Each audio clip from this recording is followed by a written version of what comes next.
내가 바뀌면 인생도 변한다. 개인이 뿌린 결과대로 열매를 맺듯 국가나 사회도 수확을 한다. 정권을 쥐고 있는 사람이 정직하고 정의롭다면 국가의 미래는 번영과 발전의 길을 걷게 된다. 그러나 부정과 폭력이 난무하는 사회에는 쇠퇴의 길만이 남아있을 뿐이다. 임무에 성실하고 의욕적인 사람이 많을수록 그 사회는 변화한다. 고매한 인간성을 가진 사람들이 사회적으로나 정치적으로 미덕의 문화와 자기개발에 전념하면서 대중을 이끌어가는 국가에는 평화와 번영이 보장된다. 거대한 자연의 법칙은 은밀하면서도 정확한 공정성으로 인생에서 작용한다. 늘 눈물만 흘려야 하는 운명, 밝게 웃음 짓는 운명. 운명은 인간이 손수, 시실과 날씨를 엮어서 짜나가는 천과 같은 것이다. 이때 인생은 인간을 성장시키는 위대한 학교가 된다. 기쁨과 어려움을 거치면서 미덕과 부도덕을 쌓아가면서 성공과 실패를 경험하면서 진도가 느려 보이지만 확실한 지혜를 배우는 수업이 이어질 것이다. 이상을 그려보자. 미래의 이상은 지속적으로 그려질 필요가 있다. 마음을 최고로 두근거리게 만드는 것, 마음을 더욱 강하게 울리는 것, 실현에 대한 욕망이 큰 것을 가슴속에 꼭 품어야 한다. 그 속에서 기쁨과 천국을 느낄 수 있다. 사람은 누구나 소망을 품고 그것을 실현하기 위해 노력한다. 이기적인 소망의 실현이 진정한 만족을 가져올까? 맑고 순수한 소망을 품고 있는 사람이 난관에 부딪혔을 때 그대로 주저앉을까? 이런 일들은 절대로 없다. 모든 일은 원인과 결과의 법칙에 따라 이루어지기 때문에 이런 결과는 결코 발생할 수 없는 것이다. 지금의 처지는 평소 원하던 게 아니었을 수도 있다. 그러나 이러한 상태는 높은 이상을 품고 그것을 향해 걷기 시작하면서 달라질 것이다. 높은 꿈을 가져보라. 그러면 원하던 내 모습과 만나게 될 것이다. 이상은 미래를 예언하는 것이다. 지금까지 달성된 모든 위대한 업적도 처음에는 단순한 꿈에 불과했다. 떡갈나무는 한동안 도토리 속에서 잠을 잔다. 새들은 알 속에서 깨어날 때까지 기다린다. 그리고 한 인간의 아름다운 미래가 실현될 때까지 천사들은 바쁘게 움직인다. 두려움 없는 평온한 마음으로 이상을 실현하기 위해 전진하라. 눈앞에 펼쳐진 미래가 이상으로 가는 방법을 가르쳐 준다고 믿어보라. 여러 번의 기회가 차례로 나타날 것이다. 그때마다 하나씩 실행하라. 정의의 법칙은 항상 올바르게 작동하고 더할 나위 없이 정확하게 올바른 결과를 가져다 줄 것이다. 이 세상은 이상가들에게 구원을 받아왔다. 그들이야말로 이 세상을 이끌어온 사람들이라고 할 수 있다.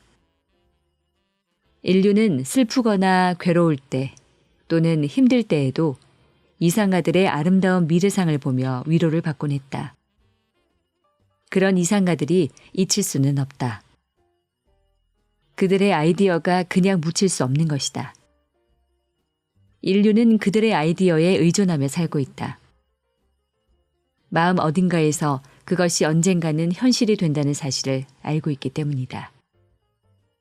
이상가들은 미래를 만드는 사람이며 천국의 건축가다. 이 세상이 이렇게도 아름다운 까닭은 그들이 있음으로서이다. 그들이 없었다면 인류는 이미 오래전에 생기를 잃어버렸을 것이다. 품위 있는 이상을 세우고 그 아름다운 미래상을 계속 보는 사람은 언젠가 반드시 그것을 현실로 만든다. 콜럼버스는 미지의 대륙에 관한 미래상을 계속 품고 있다가 결국 아메리카 대륙을 발견했다.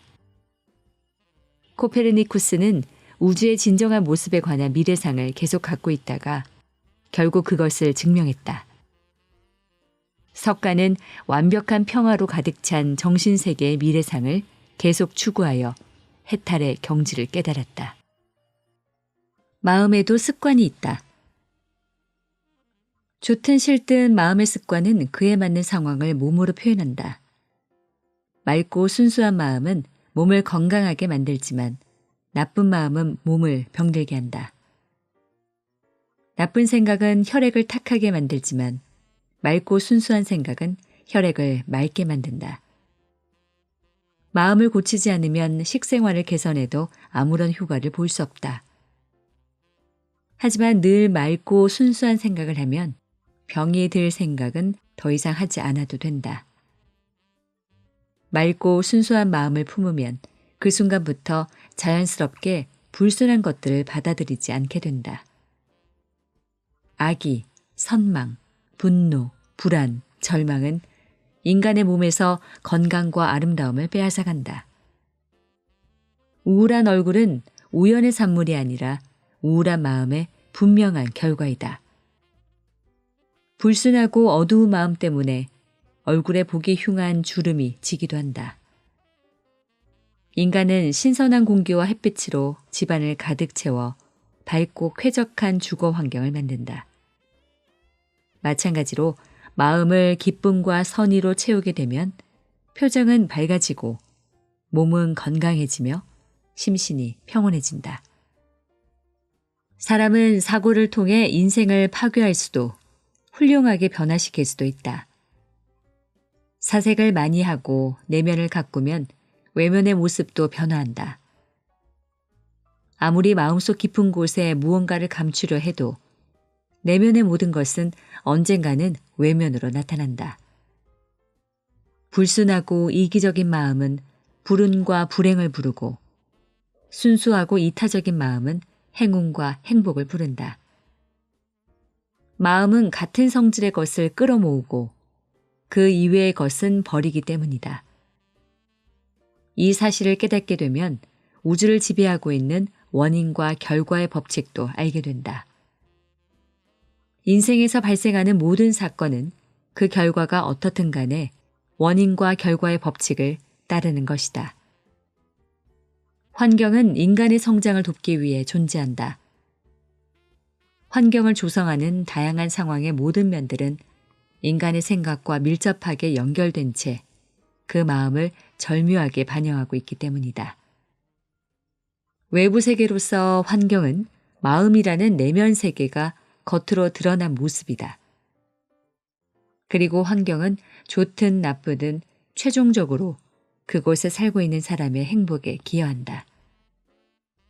사람은 고뇌에서도 기쁨에서도 분명 무언가를 배울 수 있기 때문이다. 결국 지금의 환경이 어떠하든지 모든 사람은 배우고 성장하기에 최적인 장소에 있는 것이다.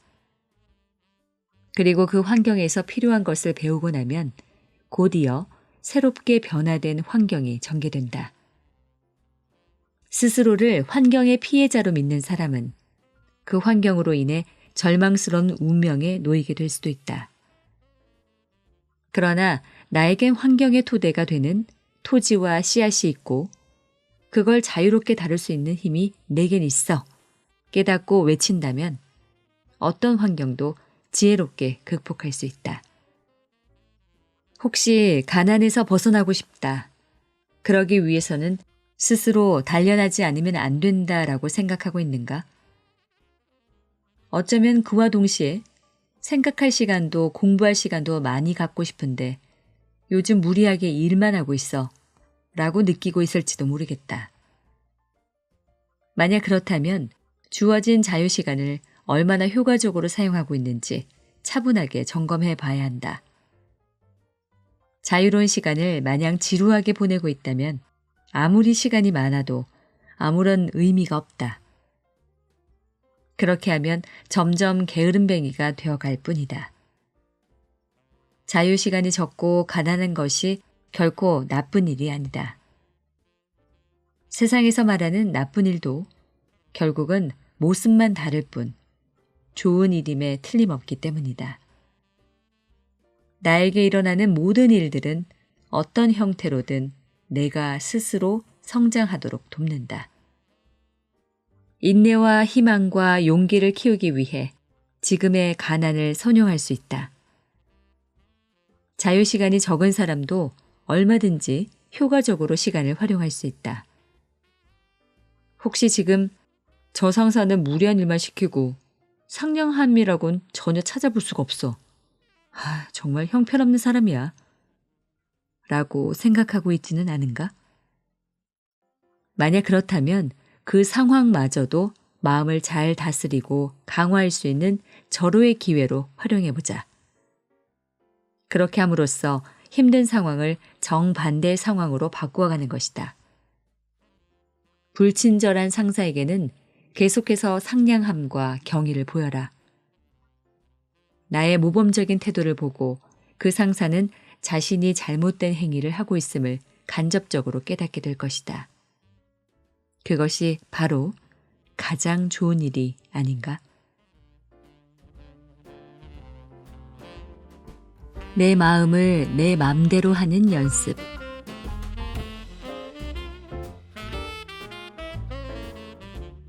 훌륭한 인생을 살아가기 위해서는 에너지가 필요하다.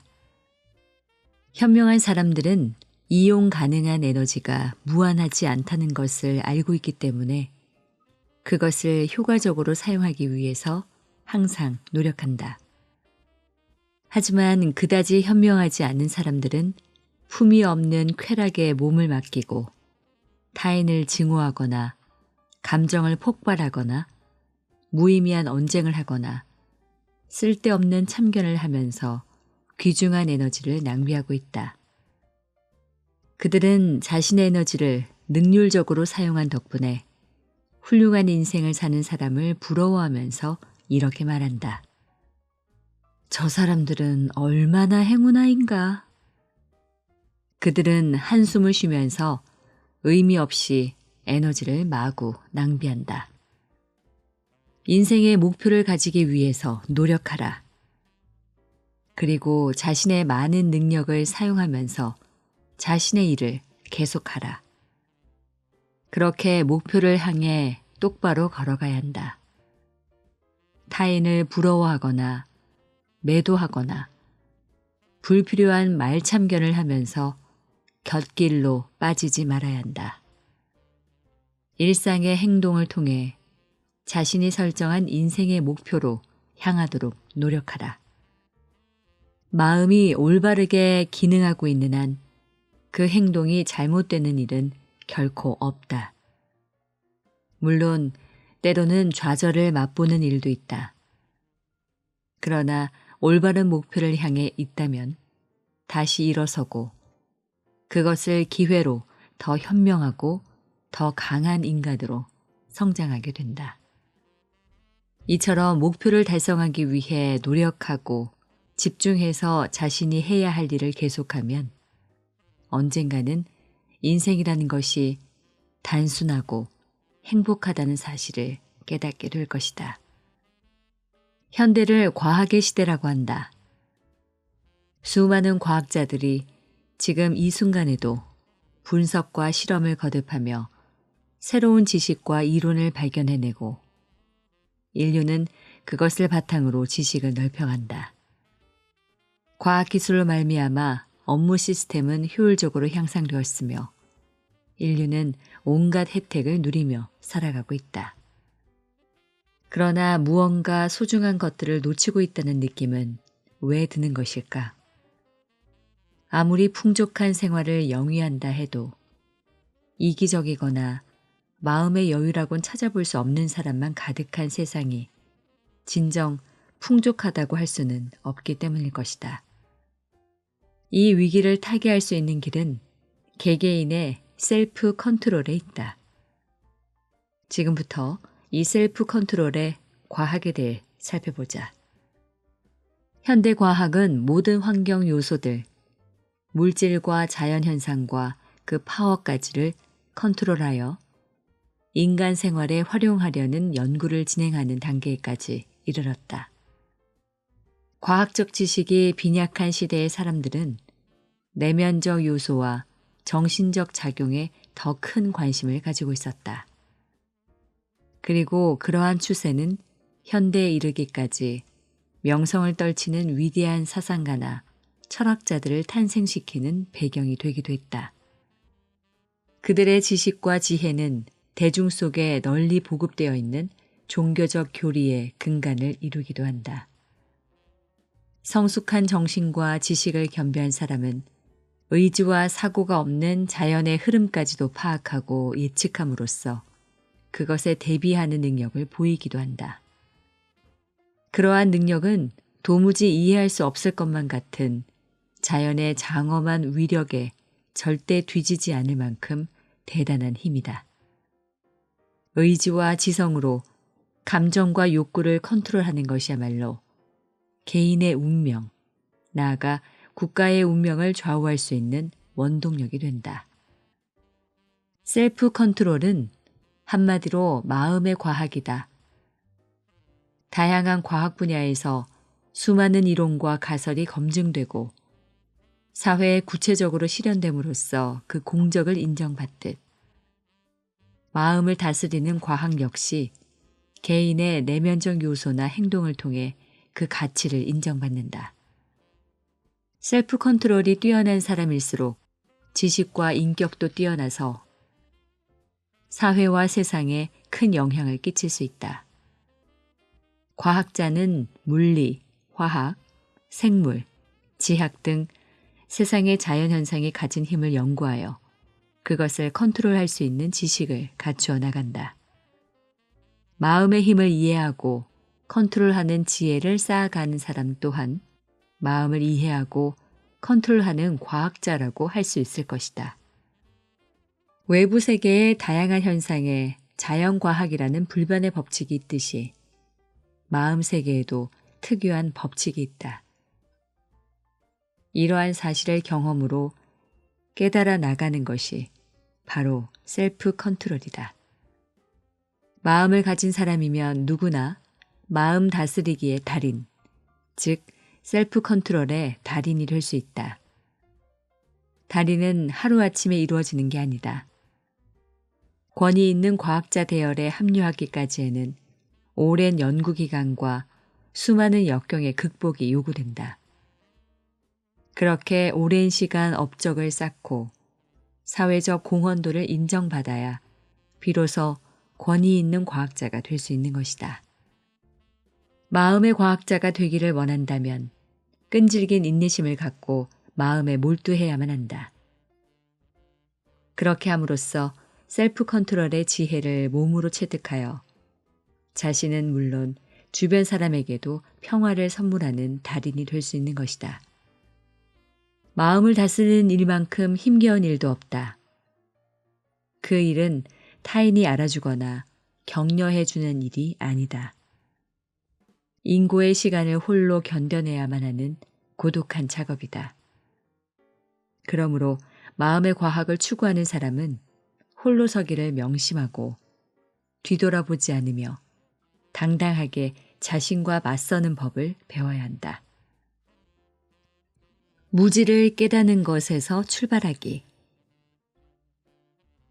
우선 욕구와 감정, 나를 향한 의식 등 내 행동을 유발하는 생각이나 생활 방식의 기준이 되는 사고를 찾아내야 한다. 셀프 컨트롤이 익숙하지 않은 상태에서라면 일관성 없는 사고와 생각이 욕구와 감정을 지배하는 경향이 강하다. 마음속의 욕구와 생각이 일치하지 않거나 감정과 사고가 서로 충돌하는 등 많은 모순이 발생한다. 이런 상태에서는 상황과 환경을 올바로 인식할 수 없을 뿐더러 평온한 마음으로 그것들에 대처할 수도 없다. 이럴 때는 되도록이면 복잡한 일을 회피하면서 고통과 불안에서 벗어나려는 생각만 하게 된다. 셀프 컨트롤은 자신의 심적 상태를 있는 그대로 깨닫는 것에서 시작되어야 한다. 내 마음 정도는 알고 있지. 라고 자신 있게 대답하는 사람이 있는데 그런 사람이야말로 자신을 전혀 모르는 사람이다. 지식 탐구는 무지를 깨닫는 것에서 출발한다. 자신을 제대로 컨트롤하지 못하는 사람이 난 나 자신을 잘 알아 라고 자만하는 것은 바로 자신에 대해 무지하다는 증거다. 이제 셀프 컨트롤의 5단계를 연습해보자. 함께 따라해 보면서 마음을 정면으로 마주볼 수 있도록 노력해보자. 셀프 컨트롤의 5단계 연습. 1단계. 내면 관찰. 마음의 움직임이나 상태를 관찰한다. 손전등으로 구석구석을 살피듯 내면을 관찰해보자. 의식의 눈으로 마음의 아주 미묘한 움직임과 상태의 변화까지 주의 깊게 그리고 최대한 객관적으로 관찰해야 한다. 예를 들어 자기 만족에 빠져 특정한 감정에 사로잡히거나 쾌락과 열광적인 흥분에 빠져드는 습관이 평소에 있었다면 그런 상태를 경계하면서 가장 자연스럽고 편안한 감정과 생각에 잠기도록 해보자. 이것이 셀프 컨트롤의 첫 번째 단계다. 세상에 막 태어났을 때의 모습을 그려보자. 오로지 본능적인 힘과 본질적인 기질만 가지고 있는 자연 그대로의 모습을. 그때의 나는 나를 억누르려는 분별력도 없을 뿐더러 과장하거나 꾸미는 재주도 전혀 없는 무력한 존재다. 단순히 주어진 환경에 내던져진 하나의 생물체라 해도 좋을 것이다. 시간이 흐르면서 다양한 환경에 처하게 되고 수많은 상황을 경험하면서 오히려 그것들에 지배당하는 것처럼 느껴지기도 한다. 그래서 본성이 제대로 발휘되지 못한 상태로 성장했을 수도 있다. 그러나 지금이야말로 나를 컨트롤하지 못했던 마음의 눈을 떠서 올바른 셀프 컨트롤을 이뤄나가야 할 때다. 2단계, 자기 분석. 내 기질과 성질을 명확하게 파악한다. 마음의 움직임을 명확히 끄집어내고 분석하면서 나를 좀 더 깊이 알아가는 단계다. 우선 고통을 안겨다 주었던 마음 상태와 평화로움을 가져다 주었던 마음 상태로 분류해보자. 다양한 마음 상태와 습관은 특정한 색채를 띤 행동으로 표출되며 내가 감당해야 할 결과로 이어진다. 마음 상태와 행동이 야기한 결과는 절묘한 관계를 맺는다. 그 관계가 한 인간에게 얼마나 중대하고 의미 있는 것인지를 서서히 깨닫게 될 것이다. 자기 분석은 나를 분석 대상으로 하여 마음의 움직임과 상태를 조사함으로써 나의 본질을 명확히 밝혀가는 과정이다. 3단계, 조정. 균형 잡힌 상태로 만든다. 관찰과 분석 단계를 거치면서 나의 기질과 심적 경향에 대해 확실히 파악할 수 있게 되었다. 더불어 마음 깊숙한 곳으로부터 자극과 무의식 속에 감춰져 있던 감정에 이르기까지 많이 깨달았을 것이다. 조정 단계에서는 의식이라는 좀 더 성능이 뛰어난 도구를 준비하여 감추고 싶었던 마음의 오점이 남아있지는 않은지 확인해 보도록 하자. 마음속에는 나약함과 제멋대로인 기질, 그리고 고매한 성품이 공존한다는 사실을 알게 됐을 것이다. 나를 객관적으로 볼 수 있는 안목을 기른다는 것은 타인에게 비춰지는 내 모습을 파악하는 능력과도 직결된다. 이 단계쯤 되면 주변 사람이나 친분 있는 사람들을 통해 투영된 내 모습이 보이기 시작한다.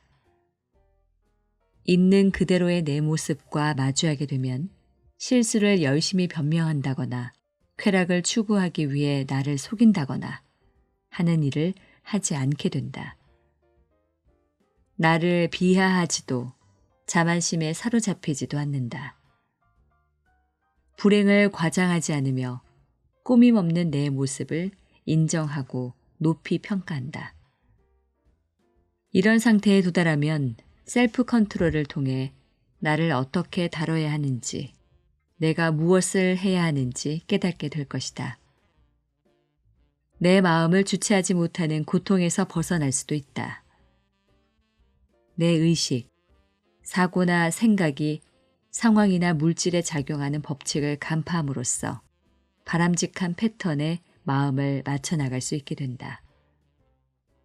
조정 단계는 마음속 깊이 뿌리 내린 잡초를 제거하는 작업이다. 농작물을 심기 전에 땅을 고르고 잡초를 뽑듯 마음속의 부정적인 내면 요소를 걸러내는 것.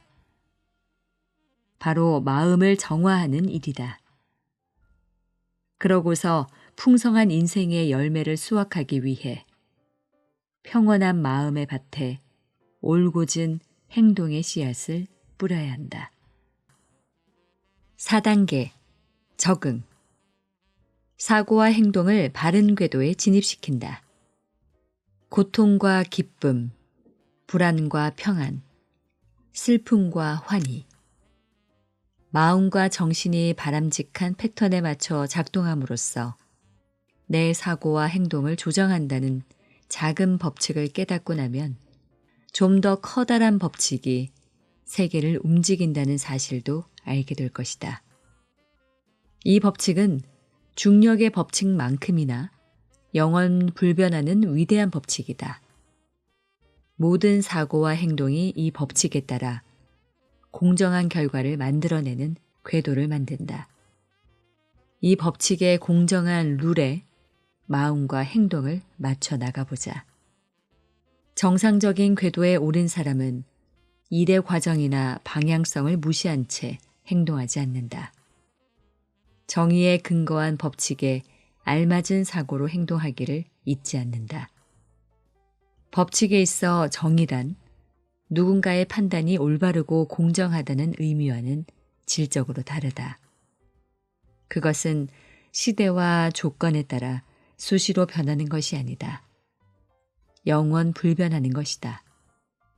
올바르게 살아간다면 더 이상 악한 마음과 부정적인 상황 때문에 고민하거나 힘들어하지 않게 된다.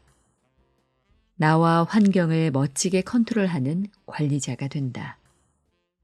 정신 에너지를 무의미한 곳에 허비하지 않고 가치 있는 목적을 실현하는 일에 발휘할 수 있다.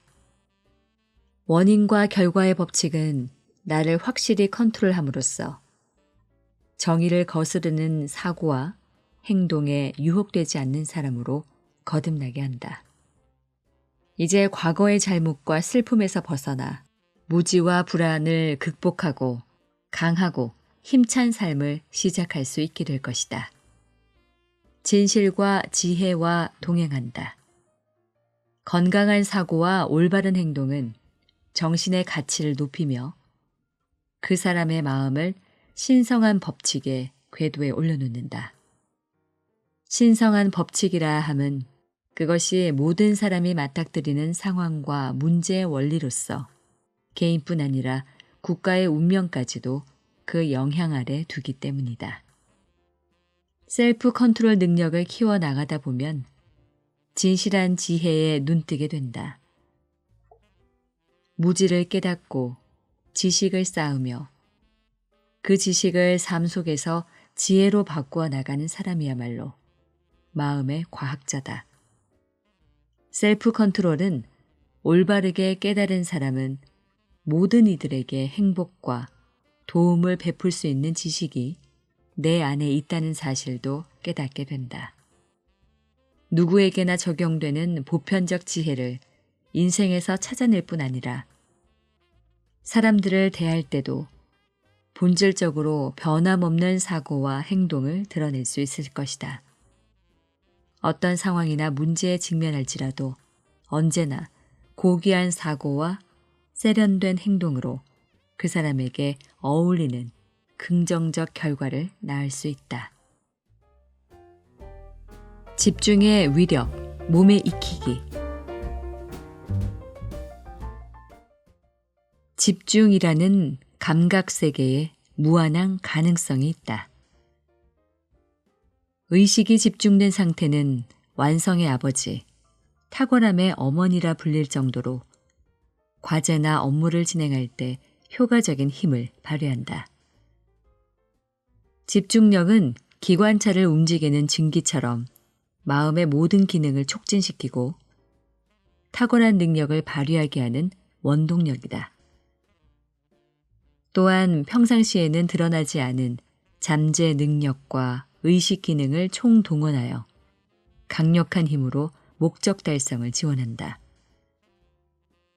집중, 그 자체를 능력이라 일컫는다는 것이 다소 무리긴 하지만 어쨌든 그것은 우리의 마음과 인생에 큰 영향을 미치는 원동력이라 할 수 있다. 집중이라 함은 마음 중심의 의식을 모아 그 상태를 오랫동안 유지해 나가는 것이다. 일반적으로 반드시 완성하겠다는 명확한 의지와 강력한 동기가 있는 경우 놀라울이 많이 집중력이 발휘된다. 하지만 열의로 가득 찬 의지와 동기를 유발해낸다는 것은 그리 쉬운 일이 아니기 때문에 완벽하게 집중력을 발휘하는 사람을 찾기는 힘들다. 하지만 성공한 사람들을 보면 대부분 자신이 맡은 일이나 연구 과제에 몰입하는 과정에서 완전하게 의식을 집중하는 상태를 볼 수 있다. 업무나 과제에 온전히 몰두하고 열중하다 보면 그 세계로 완전히 빨려 들어가 버리는 상태에 이를 수 있다. 물론 집중력 정도에는 다소 차이가 있지만 몰두하고 심취하다 보면 자연히 집중력을 활용할 수 있다. 이러한 집중 상태에는 이성과 불가사의한 힘이 공존하는 듯한 느낌이 든다. 특별히 그 정체를 신성시하는 사람들도 있지만 어쨌든 집중 능력은 누구에게나 주어진 공평한 선물이다. 집중력 컨트롤도 능력이다. 집중력 향상이나 집중 상태의 감각을 오랫동안 기억하기 위한 방법은 어떤 것이 있을까? 가장 일반적인 방법은 일정 대상물을 정해놓고 의식을 집중시키는 것으로 주로 코끝이나 문손잡이, 신비한 느낌을 자아내는 상징이나 성인들의 초상화 등을 응시하는 것이다. 그 외에 손과 채로 의식을 모은다거나 공간 속의 상상의 포인트를 지정하여 시선과 의식을 집중하는 방법도 많이 이용된다. 이런 방법을 이용하면 먹는 흉내를 내며 입을 오물거림으로써 몸속에 영양분이 공급되고 있다는 착각을 일으킬 수도 있다. 그러나 이 방법들의 맹점은 지식을 체득한다기보다 마음 약하고 다소 아둔한 이들을 현혹하기 위해 불가사의한 감각을 경험하도록 분위기를 조성한다는 점이다. 집중이라는 단어의 참뜻은 무엇인가를 이루기 위한 보조 수단일 뿐 집중 그 자체가 어떤 일을 해내는 것이 아님을 알아야 한다. 그러므로 집중력은 그 자체보다 그것을 활용하여 좀 더 고차원적인 일을 수행했을 때 비로소 가치를 인정받는다. 집중력은 언뜻 불가능해 보이는 일에 능력을 발휘할 수 있도록 하는 힘이다. 즉, 달성할 수 없었던 일을 이루어냈을 때 의미를 갖는 것이다. 따라서 집중력 향상 자체만을 목적으로 하는 방법은 무리가 따르며 오히려 그것은 일을 수행해 나가기 위한 정신적 컨트롤이나 관리 능력의 방해가 될 수도 있다. 일이나 업무, 학업 등등 무엇을 하든지 집중력과 별개로 잘 해내기란 힘들기 때문에 집중력을 발휘한다는 건 역시 인생의 귀중한 성과 중 하나로 인정받는다. 집중력과 자신 본연의 능력이 부합된 상승 효과를 제대로 조절할 수만 있다면 집중력 역시 성공에 이르는 자기 자신의 소중한 능력이 될 것이다. 집중력을 키우는 방법은 실천뿐이다. 집중력을 확실히 익히는 비법 같은 것은 없다. 오로지 실천만이 방법이다. 사실 집중뿐 아니라 어떤 능력이든 기본 원리를 확실히 깨우쳐야 자기 것이 된다. 우선은 시작하는 것, 그리고 완전히 자기 것으로 습득할 수 있을 때까지 지속적으로 행하는 것. 이것이 모든 학습과 성취에 필요한 기본 원리다. 이 원리는 예술과 과학뿐 아니라 비즈니스를 비롯한 모든 분야에 걸쳐 통용된다. 그림을 잘 그리려면 일단은 그려보아야 하고, 도구 사용법을 알려면 무조건 그 도구를 사용해 보아야 한다.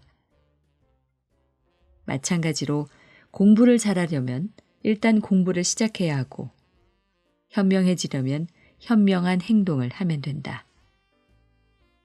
집중력을 키우려면 집중해보라.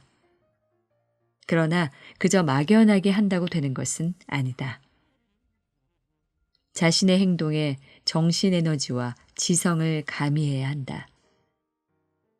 우선 당신이 반드시 해야 할 일이나 공부, 작업을 마음속에 정하라. 그리고 그 목표를 향해 모든 지적 요소와 정신 에너지에 초점을 맞추겠다는 각오로 의식을 모아보라. 아무런 연관 없이 막연하기만 한 사고가 마음속을 떠도는 것처럼 느껴지면 바로 그 순간 눈앞에 있는 실물이나 일로 사고를 옮겨봐라. 지정된 포인트에 시선을 고정하지 않으면 집중력은 생기지 않는다. 집중 포인트는 무의미한 대상물이 아니라 늘 당신 앞에 할당된 업무와 일이다. 당신의 목적은 유연하면서도 신속하게 그리고 완전한 능력을 발휘하여 일상적인 업무를 완성하는 것이다. 마음이 산만해져서 도무지 일이 손에 잡히지 않는다면 그것은 마음이 제대로 컨트롤되지 않는다는 증거다. 그런 상태에서는 집중력을 키울 수 없다. 집중력을 높이는 4단계. 처음부터 분명하고 확고한 사고를 유지하면서 에너지를 쏟아붓는 일은 상당히 어렵고 벅찬 작업이다. 그러나 포기하지 않고 매일 부단한 노력을 기울이다 보면 셀프 컨트롤이 가능해진다. 일을 치밀하게 파악하고 신속하고 정확하게 처리하려면 고도의 테크닉이 필요하다. 그러나 일단 이 테크닉을 완전히 익히고 나면 계획적이고 진취적인 실천력으로 성공의 기회를 붙잡을 수 있다. 그뿐 아니라 지금보다 일에 대한 즐거움과 충실한 인생을 훨씬 직접적으로 체험할 수 있다. 집중력 향상을 위한 4단계는 다음과 같다. 1. 주목. 우선은 무언가를 생각하려 하지 말고 집중해야 할 일이나 과제에 마음을 고정시킨다. 2. 숙고. 주목한 다음에는 업무를 진행해 나갈 방법을 찾아 마음이 활발하게 움직이기 시작한다. 3. 깊은 정신 집중. 얼마 동안 숙고 단계를 유지하다 보면 감각의 문이 열리듯 사고 또한 어떤 마음 상태로 이어진다. 그러고 나면 외부 세계로 연결되는 사고의 문이 닫히면서 자신이 해야 할 일에만 집중하게 된다. 4. 신중하고 침착한 활동. 숙고 상태가 심화될수록 마음은 고요하면서도 신속하게 자그마한 노력으로 최대한의 효과를 발휘하면서 일을 진행해 나간다.